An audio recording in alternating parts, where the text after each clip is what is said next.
Hayır boynak. Hayır. Gel.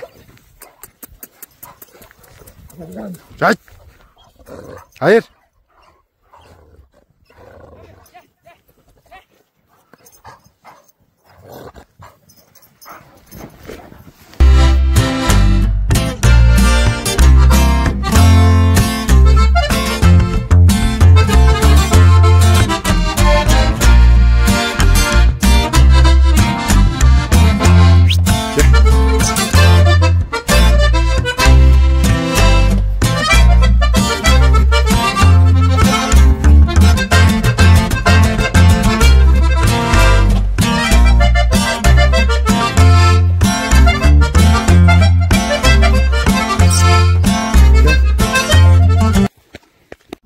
Arkadaşlar herkese merhaba, ben Samet Aktaş.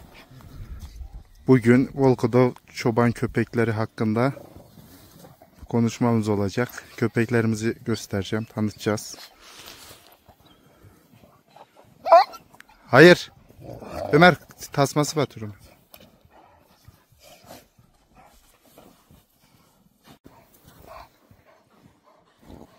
Tamam mı? Arkadaşlar karşınızda Ömer Aktaş ve Cengiz Aktaş. Volkodov çoban köpekler hakkında konuşmalar yapacaklar. Öncelikle köpeklerimizi Cengiz Han sol İşimiz Pars. Pars. Tahmini kaç yaşında? Tahmini değil, 2,5 yaşında. 2,5 yaşında. Bir doğum yaptı. Yavruları zaten orada. Yavruların babası Boynak. 2,5 yine değil mi? 3 yaşında da Boynak. Ömer.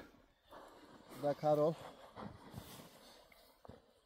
15 gün sonra tam 12 aylık olacak. 86 santim. 86 santim. Büyük bir dev. Bir dev. Ağır siklet yavru. Bunlar bizim güzel. Cengiz Han bak öyle yaptın, boş dursan. Şey yap, boynundan tut. Bakın.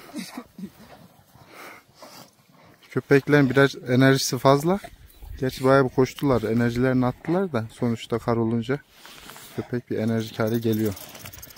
Evet Ömer, ilk Volkodov köpeğimiz Pars hakkında.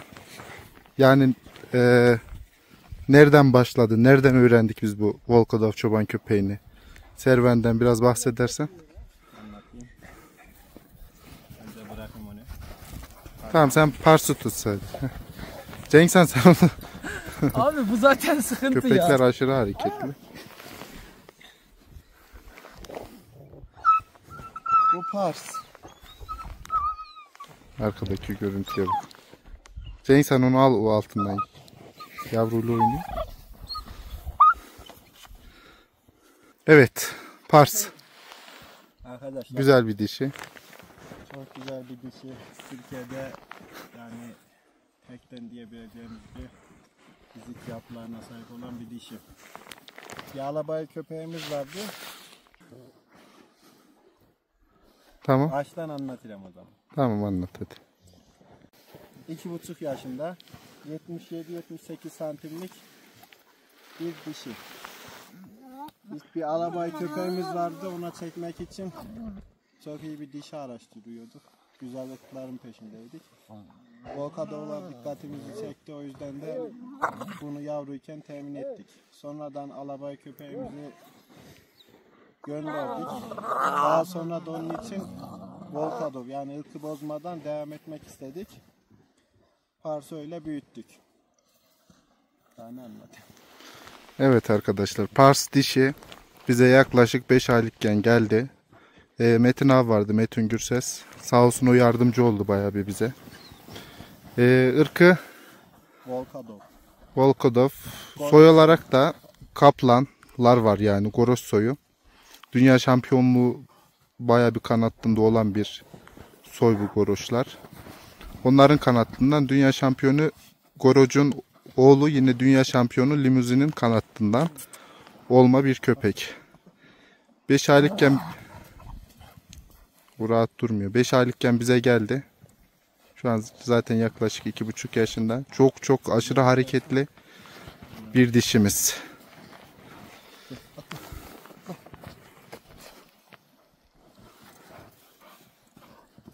Köpek görünüyor mu? Arkadaşlar Fars dişimiz. Volkodov çoban köpeği. Yaklaşık 2,5 yaşında. Limuzinin kanatlığından dedik dünya şampiyonu. Ve ırkının özelliklerini oldukça taşıyor. Zaten onun fotoğraflarında aynı zamanda oraya bırakacağım.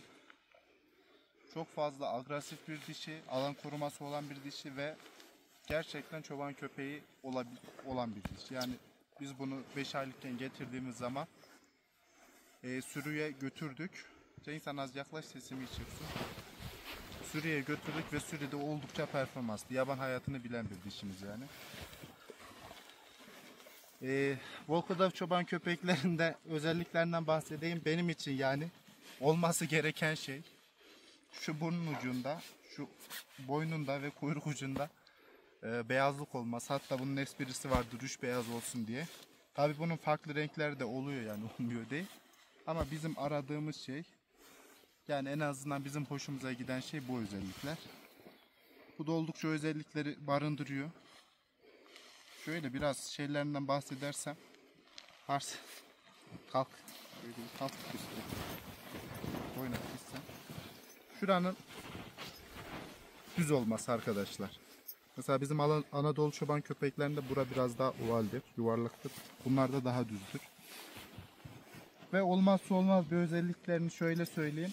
Şu arka baldırlarının, şuralarının büyük olması, geniş olması. Bizim Anadolu çoban köpeklerine göre. Yani onun sebepleri de zaten geldikleri yere baktığımız zaman, onlar da söyleyeyim, Dağıstan tarafında oldukça Volkodov çoban köpeği, hatta Kafkas çoban köpeği olarak da geçiyor yani, şey değil. Dağlık arazi köpeği olduğu için şuralar oldukça kaslı oluyor, geniş oluyor. Bu da dağlık arazide çok önemli bir şey. Zaten baktığınız zaman buralarında da kas kütlelerini görebilirsiniz. Bu kadar. Bunun yani karakter özelliklerini şöyle söyleyeyim, hiçbir köpeğimiz şey değildir. Adamcıl değildir. Sadece kapının önünde havlarlar. Ve diğer türlü olarak da diyelim ki bir tehlike sezdiği zaman, sahibine karşı yapılan bir tehlike sezdiği zaman, o zaman agresifleşirler. Yani tabiri caizse söylediğim, silah taşımayın, Volkodov yanınızda gezdirin desem daha doğru olur. Başka da sahibine ait olan şeyler de çok iyi koruyor. Diyelim ki yani onu da deneriz olmasa, bir çantamızı, işte çobanlık yapıyoruz diyelim, çantamızı bıraktık. Köpek onun başında yatar arkadaşlar, gelmez. Size ait bir eşyayı yani koruma içgüdüsü vardır. Çok karakterli gerçekten, o videolar gösteririm. Örnek veriyorum, sürüye gidersiniz, yabancı bir hayvan gelir sürünüze karışmak isterse ona asla müsaade etmez. Hayvanların da aşırı böyle dağılmasına izin vermez, sürüden hayvan çıkarmaz. Bunlar zaten videolu kayıtlı, bunları oraya belki koyabilirim. Fars dişimiz. Tamam. Aç.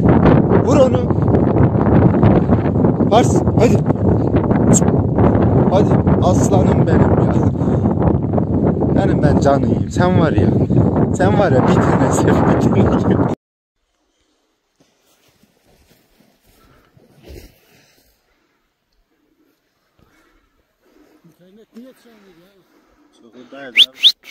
Fars.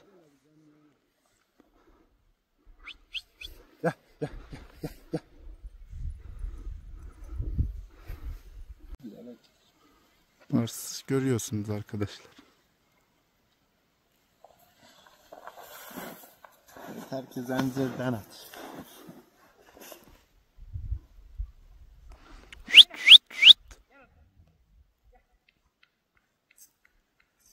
Apraz koşu yap.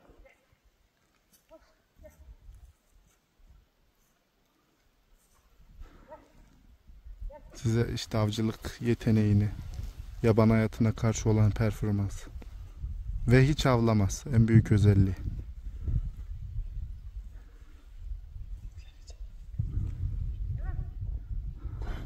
Bu gitti.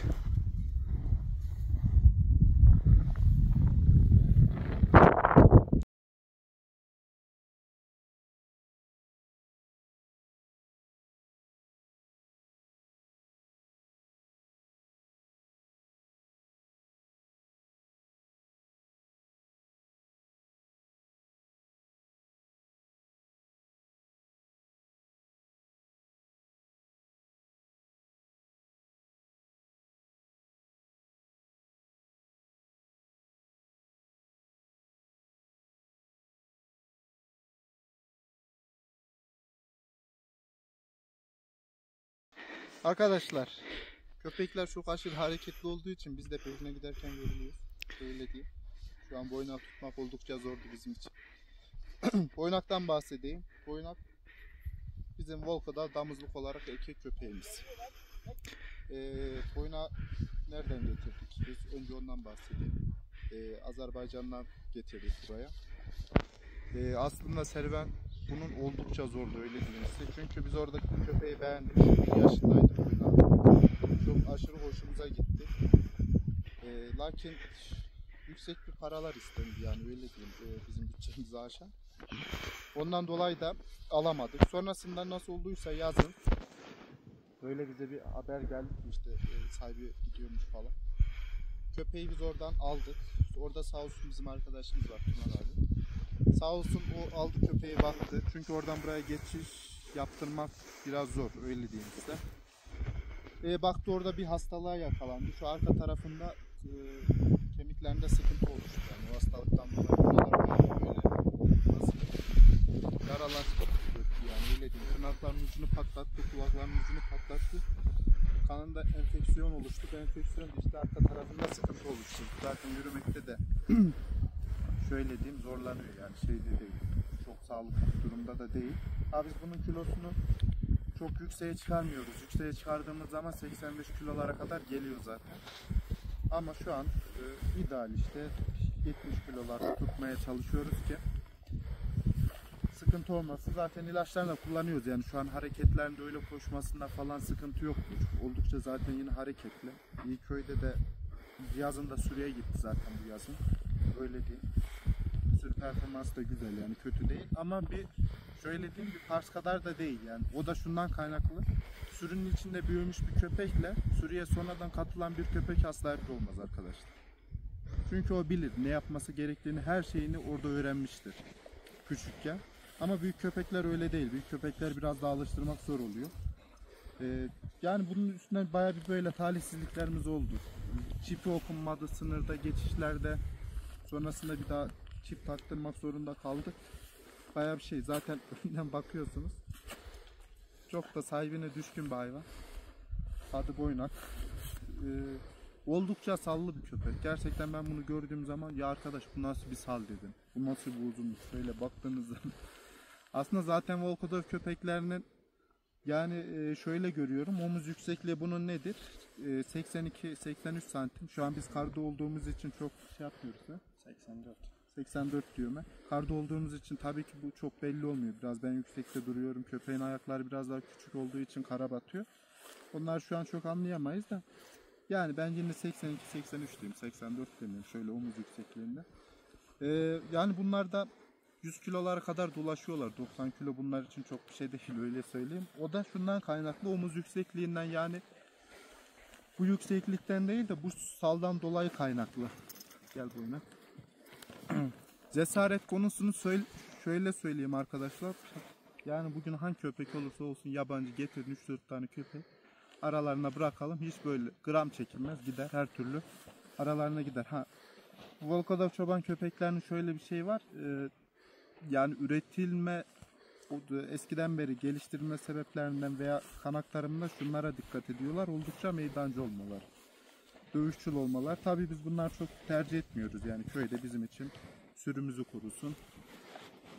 O bizim için yeterli oluyor, öyle diyeyim. Ve diğer diyelim ki sonuçta bu sürüye giden hayvanlarda illaki başka sürüye giden hayvanlar da oluyor. Onlara karşı da bir baskınlığı olsun, yani düşük durumda olmasın. Bizler için bunlar önemli şeyler, konular. Boynak. Boynak arkadaşlar, bu da aslında baktığımız zaman yine kaplan kanattını taşıyor. Taşımıyor değil. Bu da yine şampiyonlar şampiyonu Balkan Piratlar. Onun da fotoğrafını bırakacağım, şampiyonluklarını da söylerim. Bir taraf ondan geliyor. Yanlış hatırlamıyorsam baba taraf ondan geliyor. Zaten şeyleri var, tablolar var hani söylen geldi. Yine diğer tarafı da arkadaşlar Çerkaz diye bir köpek var. O da yine şampiyon köpeği. Oradan geliyor yani. Yurt dışında öyle söyleyeyim. Yurt dışında arkadaşlar bu arada köpek dövüştürmek serbest. Yani yasal olarak devlet kontrolünde yapılıyor. Akilles ile Balkan Piratonoğlu Akilles ile Çerkaz'ın bir maçı var. Yanlış hatırlamıyorsam 5 round boyunca dövüşüyorlar köpekler ve iki tarafta yenilmiyor. Yani pes etmediği için iki tarafa da şampiyonluk veriyor. Böyle söyleyeyim. Yani bunlarda asla can çıksın öyle problemler yok.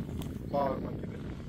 Ve Volka'da çoban köpeklerinin diş yapılar, şu an eldivenim yok, çok açmak istemiyorum ağzını da. Diş yapıları oldukça uzun.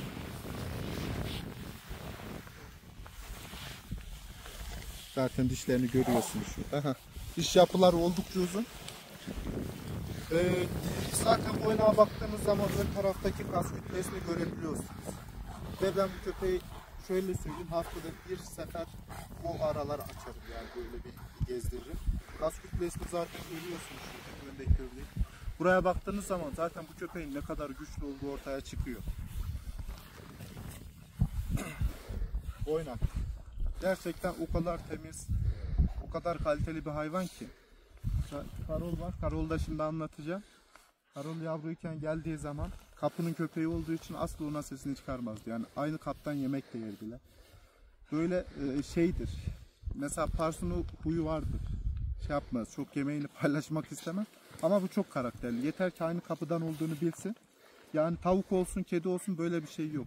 Yeter ki bu o kapıya ait olduğunu bilsin. Sahibine zaten dedik, çok düşkünler. Alan koruma eğitimleri çok güzel. Yani içgüdüsel olarak çok iyiler.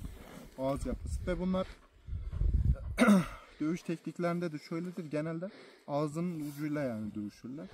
O da hem nefesinin uzun gitmesini sağlar, hem de köpeğe karşı, rakibe yani bu ne olursa olsun oldukça darbe verir. Tabii biz bunları meydanda kullanmıyoruz. Yani onu söyledim, yine tekrar edeyim. Bunların hiçbir maçı hiçbir yerde bulunmaz. Bizim için önemli olan kanattı. Kanattının kalitesi, altından gelen yavrunun kalitesi. Yani örnek veriyorum, bir üretim yaptığımız zaman diyelim ki 4 tane yavrumuz oldu. 4 tane yavrunun bir tanesi kaliteli olsun diye uğraşmıyoruz biz. 4 tane yavrunun en az 3 tanesi kaliteli olsun diye uğraşıyoruz. Soy aktarımı. Zaten yavruların ikisi geldi buraya. Diğerleri gelmediler. Onlar da ayrıyeten zaten yavrularını çekip gösterdim. Yavrulara da baktığımız zaman arkadaşlar zaten soy aktarımının ne kadar kaliteli olduğunu göreceğiz. Onların özelliklerinin hepsini baktığımız zaman ya bunun işte boynan babasına benzer, ya annesine benzer, ya kendisine benzer. Yine aynı şekilde dişinin de yavrular soyuna benzer. Bizim yavrular konusunda biraz acemiliğimiz oldu. Bu kadar hırçın olacaklarını düşünemiyorduk. İlk defa sonuçta bir üretim yaptık. Volko'da çoban köpekleri gayet güzel köpek. Biz bundan önce alabay köpek de baktık. Alabay köpeklerin itaat etmesi zor.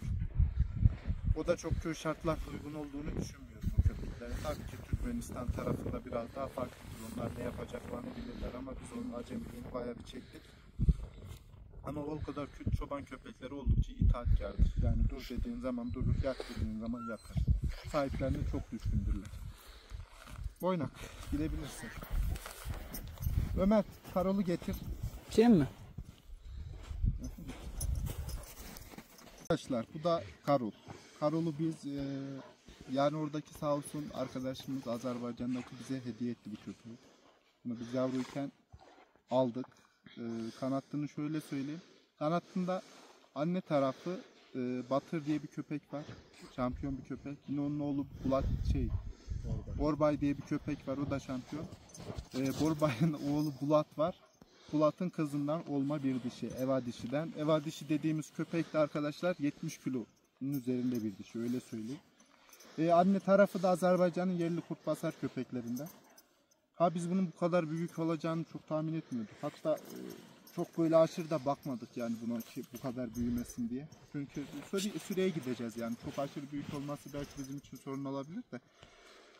Büyüdüğü için de, sürüde büyüdüğü için de o kadar problem yok. Yine hareketler falan güzel, oldukça iyi. Karol arkadaşlar gerçekten bir dev köpek. Şu an 86 santim. 12 ay olduk olmadı. 15 gün sonra 12 aylık olacak. 86 santim.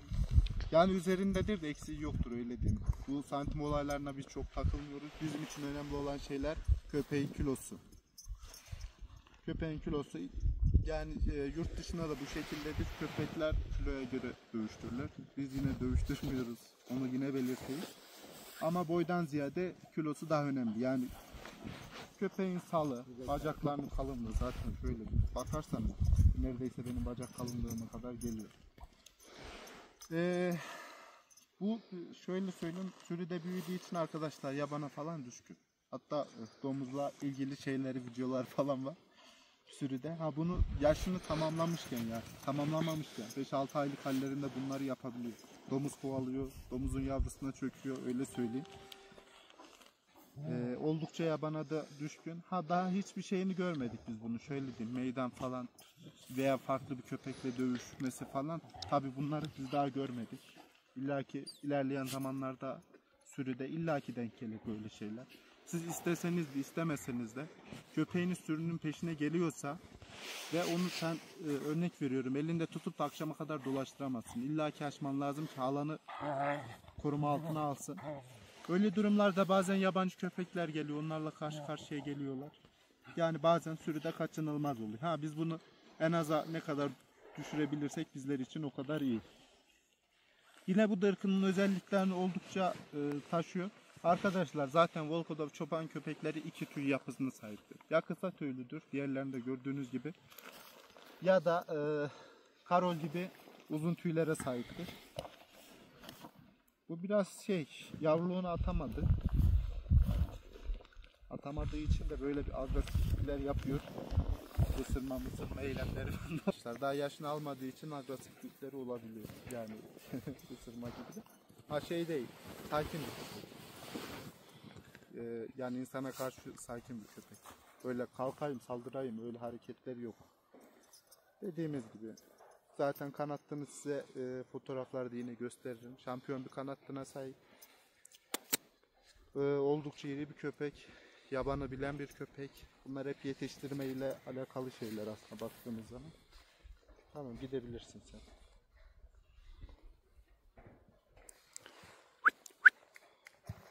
Zaten şu kafanın büyüklüğüne bakarsan. Allah. Evet arkadaşlar, Karol. Öner. Bilmiyorum videoda ne kadar belli oluyor da vücudu bayağı bir büyük köpek. Pars dişimiz yavrular. Bunlar annesi Pars, babaları boynak. Zaten özelliklerini oldukça taşıyorlar.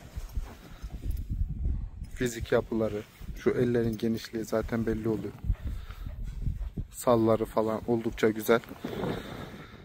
Zaten bunları ayrı bir konuda Volkodov yavrularını göstereceğim, bahsedeceğiz bundan.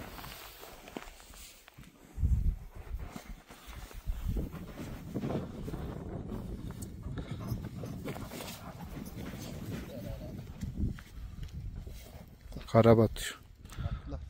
Yani şu anda zaten 30 santimin üzerinde bir kar var. Ha biz ne yaptık? Köpekler doğal ortamına getirdik. Karda daha güzel oluyor. Koşuyorlar, eğleniyorlar, keyiflerine bakıyorlar. Kar her zaman köpeğe iyidir. Çoban köpeklerine iyidir.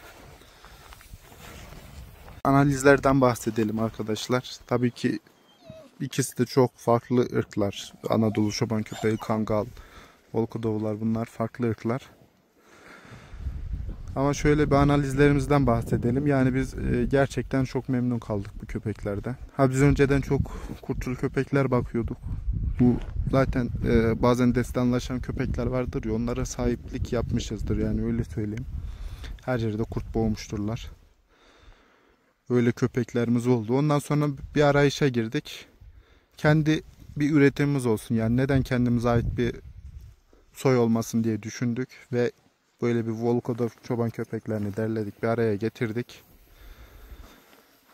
Sürü konusunda da oldukça iyiler. Meydan konusunda da yurt dışındaki videoları izlediğimiz için oldukça iyiler. Yani bunları görebiliyoruz. Bunların hep şahit olduk. Evet arkadaşlar. Köpeklerden bahsettik. Volko'da çoban köpekleri. Bir yerde Kafkas. Boynağı tanıdınız. Diğer köpekleri tanıdınız. Bunlar gerçekten Türkiye'de nadir bulunan. Yapan tabii ki illaki yine insanlar var. Ama Suruç'ta bir yerli köpekler kadar değil. Nadir bulunan köpekler. Ve Pars dişimiz gerçekten kanatını, denetini oldukça taşıyan bir köpek. Her şeyle güzel ya, hareketleriyle falan.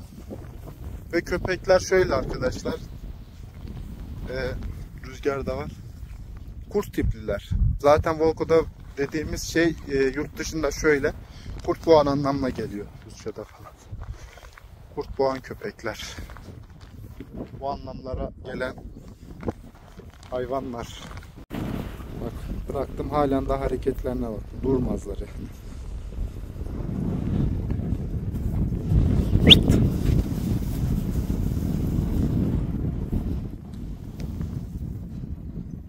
Yavruların da bu şekilde gelip büyükleriyle yürümeleri güzel, onlara katkı sağlıyor.